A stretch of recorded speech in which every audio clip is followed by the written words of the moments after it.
Hello, and welcome to the Autism in Black podcast. I am your host, Maria Davis-Pierre, the CEO and founder of Autism in Black, Inc.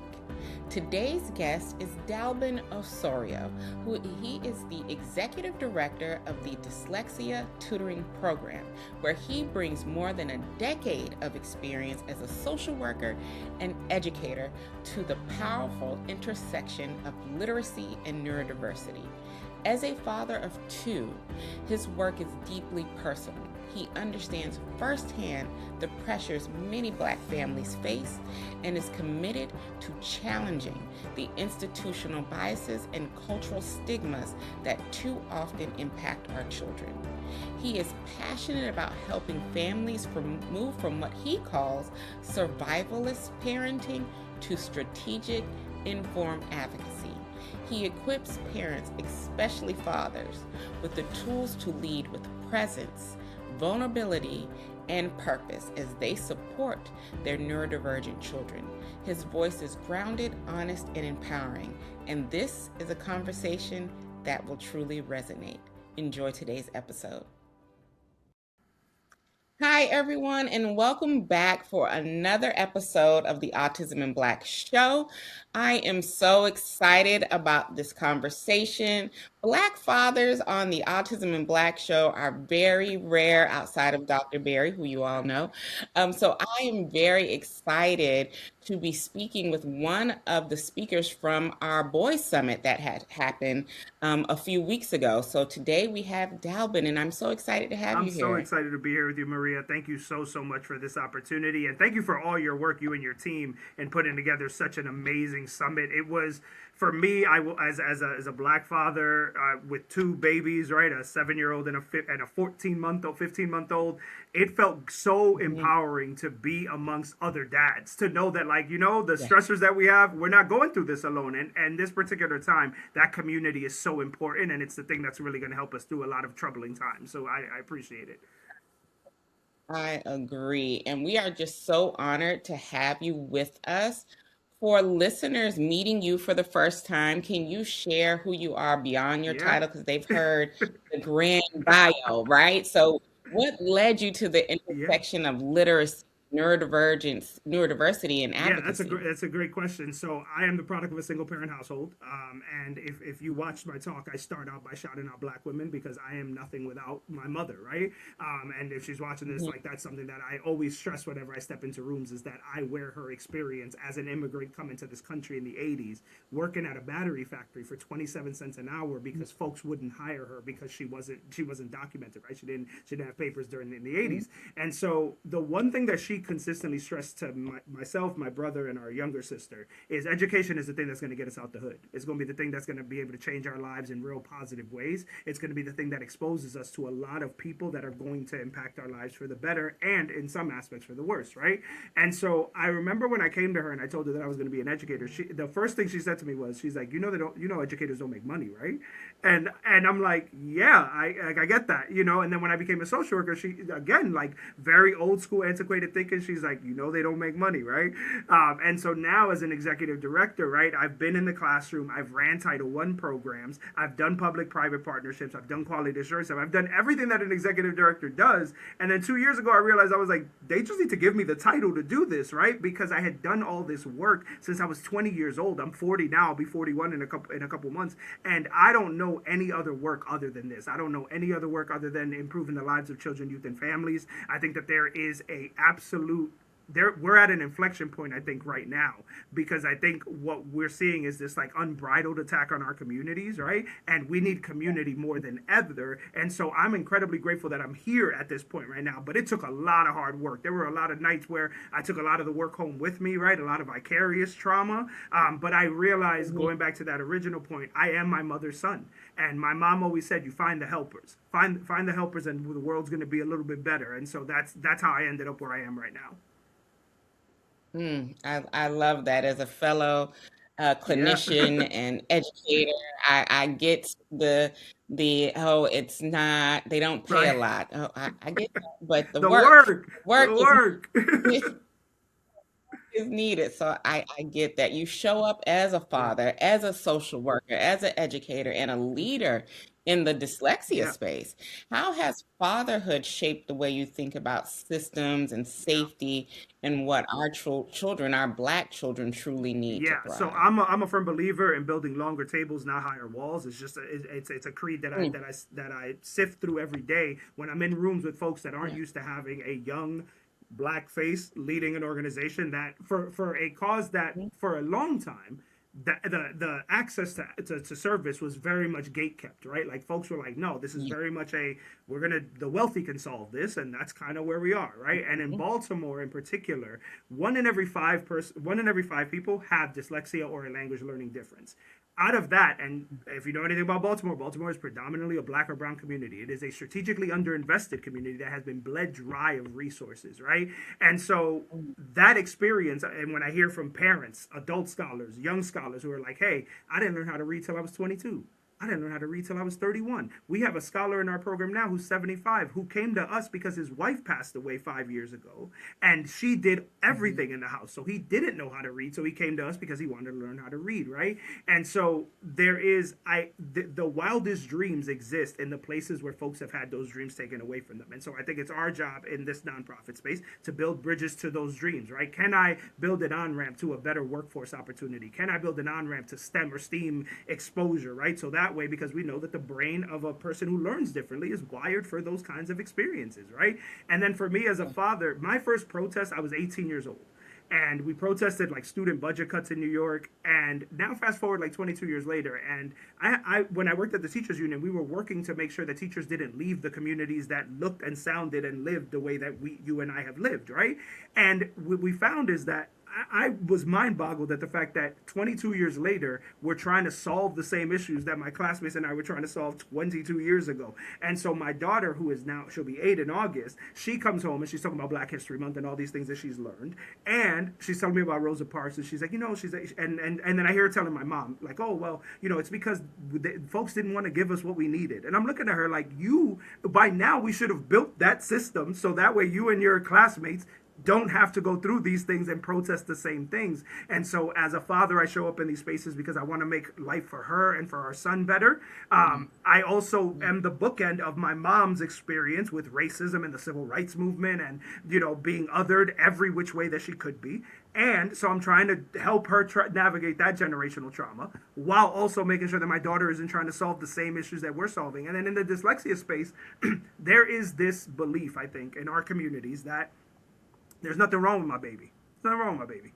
And the thing that I try to Yeah. tell folks is, you're right. There is nothing wrong with your baby. Him or her, or Mhm. them learning differently, that doesn't mean there's something wrong with them. Because realistically, I joke a lot. I'm like, if somebody had got me in front of a clinician in like junior high school, they probably would have diagnosed me with ADHD. Like, because I was fidgety, I was tapping on the table a lot, I was disruptive, right? And there's these buzzwords that are used to describe Black or brown babies in the school system that we have to push All back the on, time. and we won't be able to push back on them until we accept that it's not a negative that they learn differently. That's just how our babies learn, and that is okay.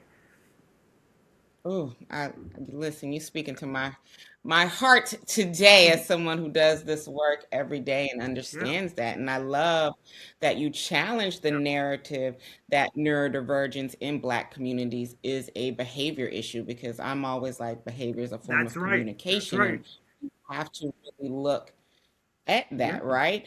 So you look at that as, rather than a resource access Big issue, time. right? So from your experience, how do delayed Oh yeah. diagnosis and mislabeling Black Yeah. children, and their education, how does that impact their educational Maria, I love journeys? that question because that's the biggest thing that we are combating right now, right? Like, so there is this big push Mhm. across the world, across America in particular, Yes. where now folks are realizing that if we've removed resources for Head Start and like early, pre-K and all these things in Black and brown communities, you're already entering the school system 2 grades behind.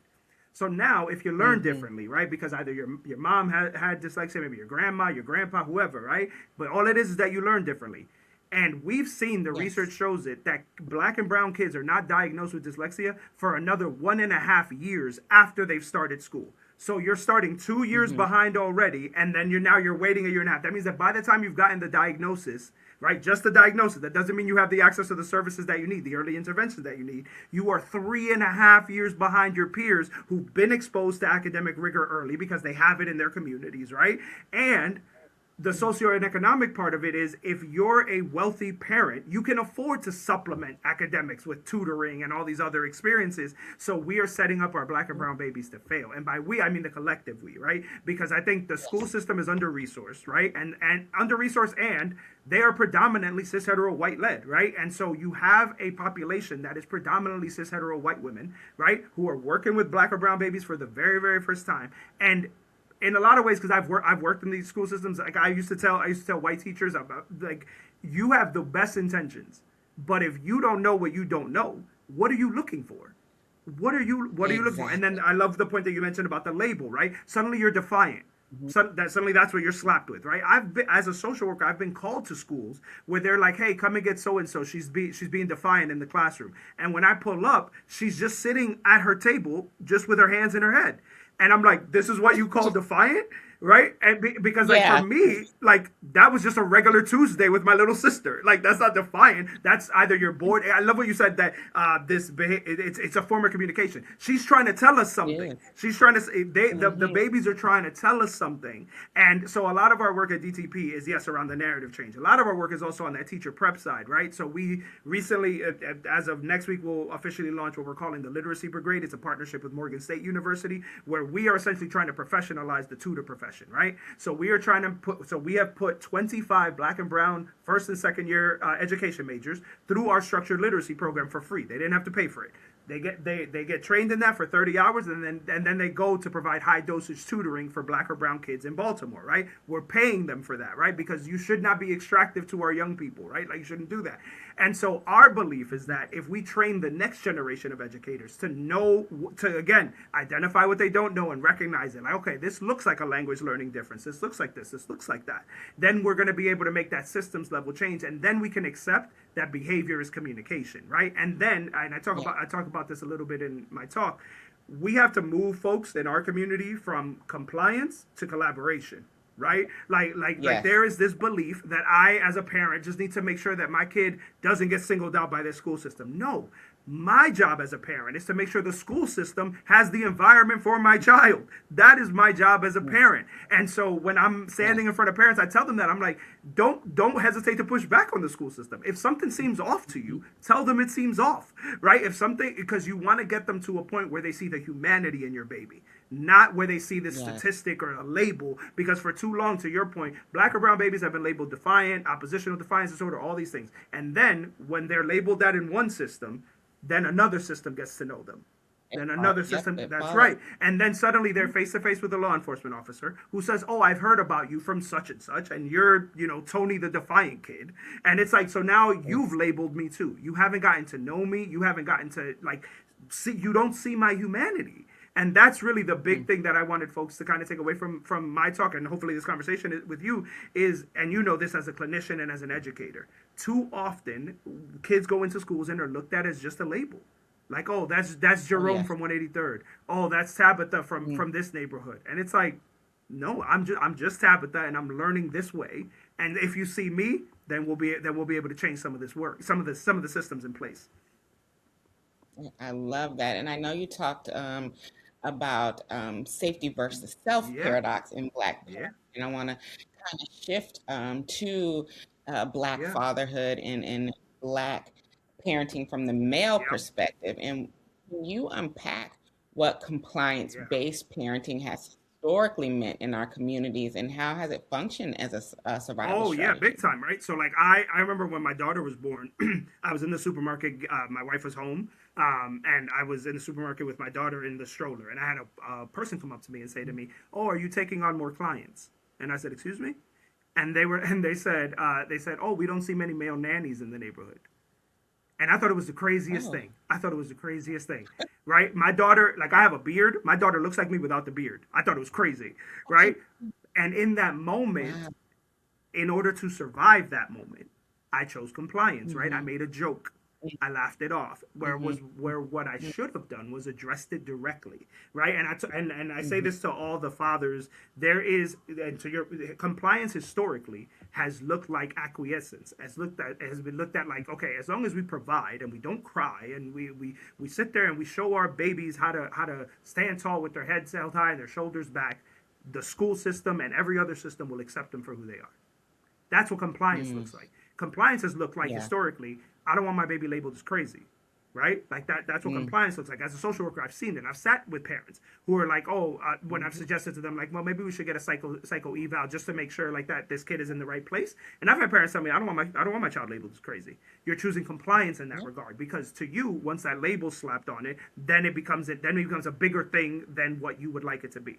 So in turn, we are choosing compliance as a survival instinct. We're choosing it because we just want to get through, because we just want to get by. We've dealt with so much generational trauma that the mere thought of having to navigate another complex situation where our humanity is judged, that becomes burdensome for us. So I get that as a dad. But for me, Mm-hmm. I owe it to that curly haired little girl to let her know that like her parents have her back. That you are not crazy if you're saying that Yeah. somebody's mean to you. You are not overly emotional if so, right? Because that's another word they use for our babies. Overly emotional because they feel something. When realistically we should be raising more empathetic, sympathetic children. Because Maria and Yes. you know this, it is much easier to raise whole children than it is to repair broken ones. It just is, right? And the young person who did not feel the warmth of the village will burn it down to feel it. So what are we Yeah. doing as adults to create this village where these babies have to burn it down in order to feel whole, right? And so I think Mm. that's where this notion of compliance, like, okay, we're gonna do the bare minimum. I'm gonna get you to therapy, but I'm not gonna put the other supports in place, right? And that again is another form of compliance because you're checking a box. And I tell parents all the time, I've told them this my entire career: do not do something to check a box because the box that you're checking wasn't designed for you. It was not designed for you. We need to redesign that box because, for example, what if it's not therapy, but what if it's like a young person's group at your church, right? That is Yeah. frowned upon, right? In a lot of cis hetero white spaces as like, oh, well, it's too over reliant on the church. And so we choose compliance and we make the modality look like what folks are telling us it should look like for a dyslexic learner, for a kid on the spectrum, for a kid who again, and when we talk about a spectrum, because I talked to my daughter about this like a lot, and she's like, so a spectrum is like a racetrack, right? And I was like, yeah, except it's only going, it's this long, and you can land on anywhere in the spectrum depending on how you learn. You can land anywhere in the spectrum, right? If my 7-year-old can get it, why can't a 35-year-old experienced educator get that? It's a spectrum. There's good days and there's not so good days. Just like us. Just like us. That's the question that I Yeah. have. I don't know why they're Right. not out here getting it. Right. 'Cause Yeah. you should be able to You pick should be that able to up, piece but it that together, right? Like in yeah. your You- experience, how many times have you been in a classroom where somebody drops a word? And I talk about this a little bit in my talk, but where somebody drops a word that makes your ears perk up about a kid that you're like, Mhm. Mhm. that doesn't sound right at all. That doesn't sit right with my spirit, right? All Yeah. the time. I had a school describe a child to me as a terrorist, and I was like, should we be really Right. using Right. that word?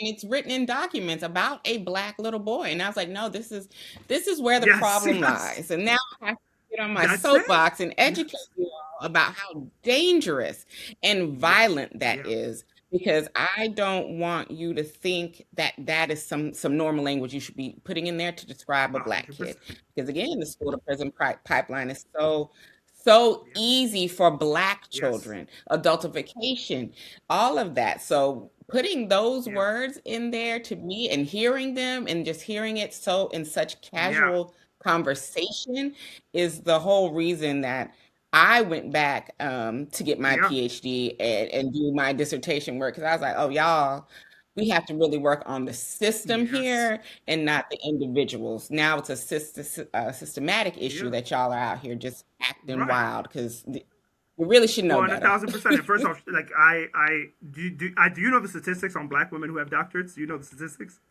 right? Yes, So I shout out do. to you, shout out to you. And I tell Yeah. all my black women friends who get their doctorate, I'm like this is such a small minority. It's such a small minority, right? But that's an access issue too, right? Because we've extracted so much labor from black women that what time would you conceivably have to go and get your doctorate, right? Like you need a supportive environment to be able to do that. And so I love what you said about like the terrorist, a hot mess. Hot mess was one that I always heard, and I'm like, why are you using Oh, that? Like you would not use that to describe any other kid except a young black girl, right? And so for the longest time, I would sit in these meetings with like heads of like different departments, and they'd use this language, and I would push back immediately because I don't ever want young people to feel that they're in a room with us, that we're sitting there like, yeah, I'm gonna let them lambaste your name and drag you through the mud. That's not gonna be a thing. You know, yes, you just need proper coping skills. Yes, you're struggling in math. That doesn't mean you're dumb. Yes, you have all this trauma in your life. That does not mean you're a hot mess. exactly. And I know you shared about how a Black father's presence can act as a bias shield and shift the temperature in the room. Can you speak to the power of Yeah, presence? What changes when fathers show up informed, grounded, and clear about their child's rights? Because I've seen yeah. it in action, and I'm oftentimes like, I don't know why y'all scared of Dr. Barry, because You're the I'm the mama real bear. one You're up the in mama bear, right? Well, so that's so true though.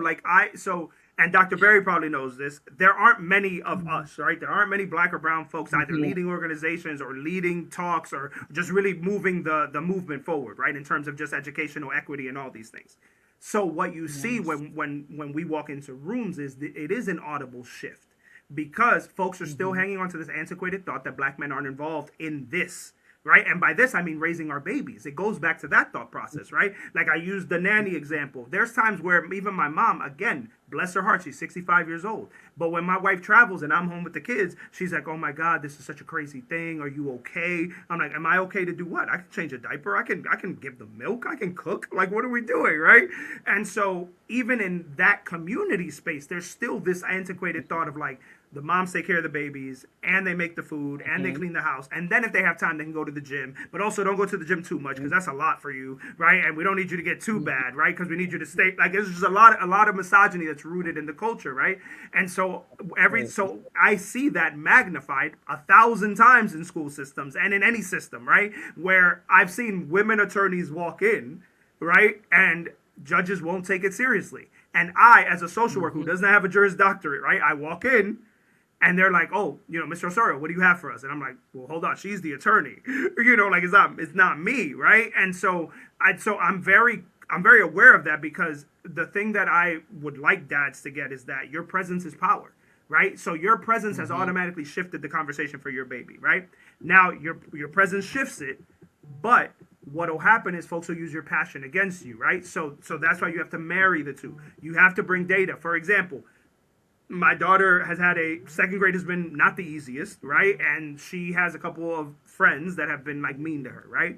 And I have like documented like emails to the school, like, hey, this is what's going on, right? And her teacher last year kind of dismissed it and not realizing that Mhm. like we had it documented. So my wife sent them an email while I was at work, like, hey, can you guys meet with us? And they expected my wife to show up, who is 5'2", right? And not a part of this professional space. And Yeah. she got a lot of flack via email, a lot of flack. And then I showed up and suddenly the energy shifted. But to your point, she's probably the one you got to worry about because like for me, I know the words you want to hear. Right? I know Mhm. how to play this game with you if you really want to play this game. Mhm. But the person that's going to let Yeah. out that mama bear is my wife, right? And so I Mhm. caution dads, your presence shifts the room. Your passion can get you kicked out of it though, right? And our babies deserve to Yeah. be heard, not for you to be heard, right? It can't be us. One of the Yeah. things that I talk about in the talk is this idea of grieving, like this vision of what our babies are going to be like, right? And this is particularly true for the neurodivergent population. I've sat with parents who are like, well, I thought he would be normal, and I'm like, but he is normal. His brain is he is Exactly. normal. There's nothing wrong with him, right? And so pushing parents and particularly fathers to understand that your presence can be weaponized against you too. So you have to come in there being present, listening to what folks are saying, and understanding that this isn't about you because you need to grieve your stuff away from this meeting. This is about what are we doing to make sure that my baby is getting the exact thing that they need. That's so powerful. So powerful. Yeah. Thank you for that.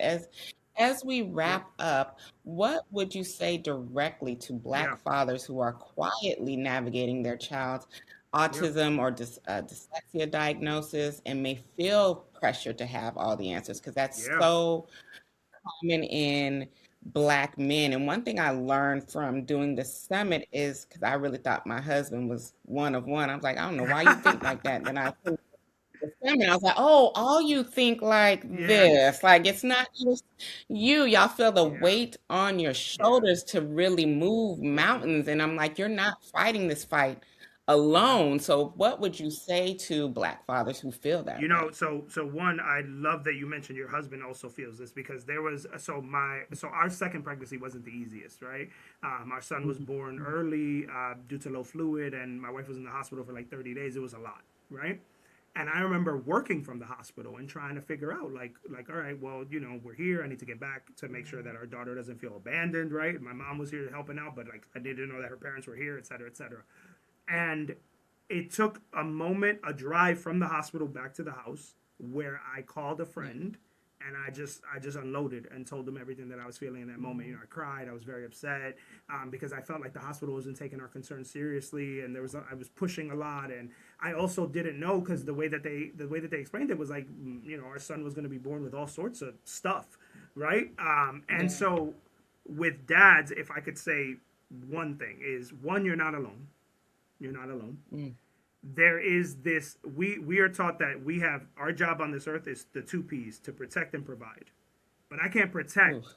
my family if I'm not okay, and I can't provide for my Yes. family if I'm not okay, right? Mhm. And I Mm. need to admit when I'm not okay.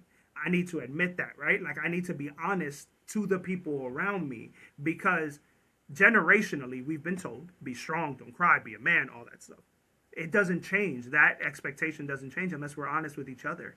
Unless we look at each other in a room, like the summit, like the virtual room that you put together for all of us, and look at each other and acknowledge our humanity and the reality that we are not okay. We don't have to move mountains, right? Like the thing that I tell this to my daughter all the time, but I also tell it to my staff. I tell it to anybody. Our goal is to be better today than yesterday. Nobody ever said in any book that it has to be 100 times better, 200 times better, three. It could be one more step, right? I got up today. That's a win, right? I had my coffee today. Mhm. That's a win. I applied for some jobs. If you're struggling with unemployment, right? Like that can be demoralizing because you're not doing the thing you were supposed to do as a man, and that's to provide. You applied for one more job today. You talked to one friend that helped kind of talk you off the ledge a little bit, right? We have to be able to safely grieve whatever we've lost, and we have to Mhm. own the reality of our reality. We have to own that. If we start to lie to ourselves or delude ourselves, I think we run the risk of not being able to be present not only for our children but for ourselves and for our community. And then that's when you really feel like you have the weight of the world on you because then you're like, man, not only am I not showing up here, I'm not showing up anywhere. I'm not showing up for my mom. I'm not showing up for my dad. I'm not showing up for my siblings. I am an empty vessel with nothing left to pour, right? And so I would tell all the dads listening, you're not alone. We are stronger together. The only thing they fear more than one of us is all of us. That's the only thing they fear more Yes. than one of us is all of us. And if you need anybody to talk to, Dr. Maria is going to give you my email. You can email me. Like I will talk to any father. I will talk to any father because if even just that one conversation gets you to maybe, I'm going to take a day and maybe go play basketball because it makes me feel good. I'm going to go hug my wife because in this moment I was feeling like less of a man. I'm going to go hug my partner and let them know that I'm here. I'm going to admit to my partner that I'm Mhm. struggling, right? And that was a hard thing for me because I grew up in a single parent household where my grandfather was very much a manly man, except when it came to love. Yeah. He always used to say like, you tell people you love them, tell your people you love them, hug them, love them till you can't love them anymore because we can't take the Mm. love with us, right? That's the one thing Yes. on this earth we cannot take with us. We can't take the love with us. We can take the pain with us. We can take the sorrow, the grief, all of that, but we cannot take the love with us. So give it to everybody. And so that's what I would Mm. tell the fathers: get love. It's still the best thing we do. Mm, I love that. Yeah. Thank you so much, Dalvin. I want to give you your Thank flowers you. for speaking and being vulnerable. I know for a lot of Black men, that is something that is a little Yeah. taboo and it's a little anxious, but having your presence and just showing what is possible is Thank you. so powerful to our Black men. So I want to give you your flowers for that.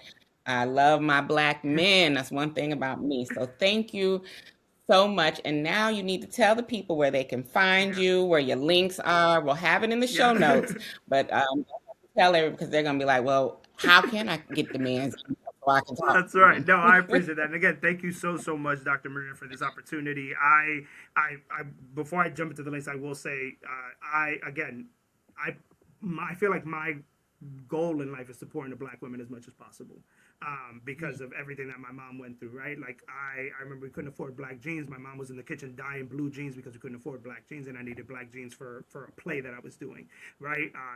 Went hungry herself in order to make sure we were fed, right? Made sure that we understood our worth, that our worth was not tied to what somebody else said about us, that our worth was inherent and nobody could take that away. And so, fathers, DOsorio@dyslexiatutoringprogram.org is my email. You can email me at any time. I check my emails all the time. I will respond. I respond to every email. DTPnow.org is our website where you can find out all the work that we're doing. If you want to volunteer with us, we do have trainings going on throughout the year. If you want to do some social capital stuff with us, you want to work together. We need to kick the door open so all of us come through it. That's what we need to do. But you can also follow me. You can find me on LinkedIn. It's that whole thing, and then the / Dalbin Osorio MED-MSW. And then I'll be able to call myself a doctor in a few months, just like you, Dr. Maria. So I'm super excited. I'll be done in December, so I'm hyped about that. But yes, please reach out to me whenever, wherever you're needed, and I will be more than happy to be there for you. Perfect. Thank you so much. We appreciate you for blessing us on this episode. So thank you so much. And thank you all for listening to another episode of the Autism in Black podcast, and we'll catch you on the next episode.